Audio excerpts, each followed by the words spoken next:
ÇKS üzerinde çiftçilerimize gelen elektrik faturalarına değinmek istiyorum.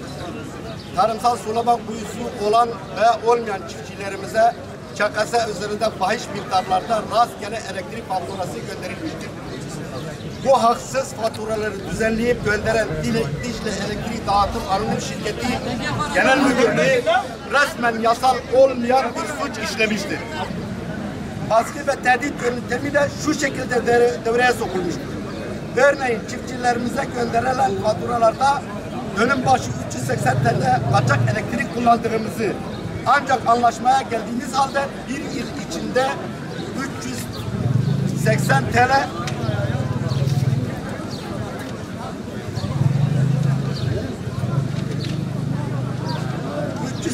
TL'nin sadece 110 TL'si ödememiz halinde borcumuz ödenmiş sayılacaktır denilmiştir. Elektrik şirketine soruyorum. Dönüm başı 10 TL bile ödediğimiz halde buna ilaveten taban gübre, üst gübre, tohum, ilaç, mazot, çapa, biçer, işçilik ve diğer masraflar hesaplandığında çiftçilerimizin elinde hiçbir şey kalmayacak gibi çiftçilerimiz elektrik ve diğer masraf ürünler için çalışmış olacaktır. Ayrıca çiftçilerimize satılan elektrik maliyetinin 5 katı daha pahalı satılmaktadır. Bu uygulama dünyanın hiçbir ülkesiyle çiftçilerine böyle pahalı bir elektrik satılmamaktadır. Son olarak elektrik şirketinin yaptığı ayrı bir suç ile gönderilen faturaların tümü hayali olarak gönderildiği ortaya çıkmıştır. Bu sorunu çözmek istiyorsa şu şekilde uzlaşmayla neticəlendirilebilir. Örneğin trafo bazında yılda bir sefer olarak 100'lük trafoya 4.000, 160'lık trafoya 6.000, 250'lik trafoya 8.000, 400'lük trafoya 10.000 olarak kabul edildiği takdirde çiftçilerimiz vereceği bir sözleşme ile tarımsal desteklerden kesilerek tahsil edilebilecektir. Bu da kabul edilmediği takdirde devletin mahkemeleri mevcuttur.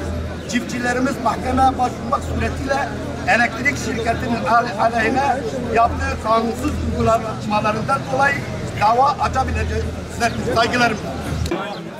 Çiftçilerimize hava altında soba göstermesidir.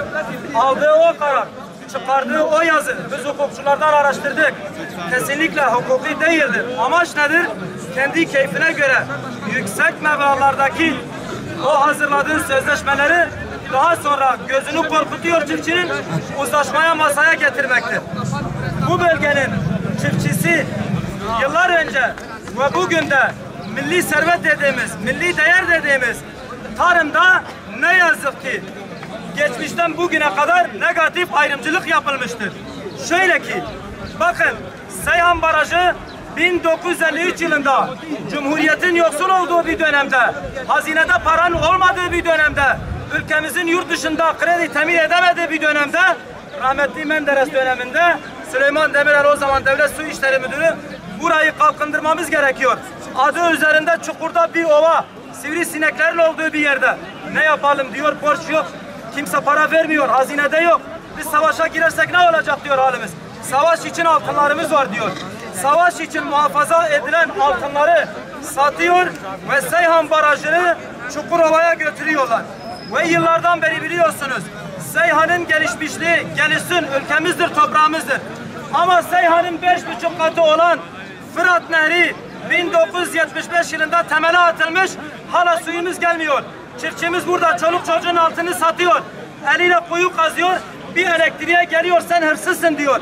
Eğer biz o hesaplara girersek, o siyasi müzahalelere girersek, kim kimin malını çalmış, kim kimi geri bırakmış, o zaman o hesaplamayı masada görülebilir. Biz burada hükümetimize çağrıda bulunuyoruz. Başbakanımıza çağrıda bulunuyoruz. Sayın Başbakanım, siz burada çiftçilerimize sadaka niteliğinde verdiğiniz 3 kuruş desteği tarım yetkilileri burada özel bir şirkette peşkeş çekilmektedir. Lütfen buna el atın.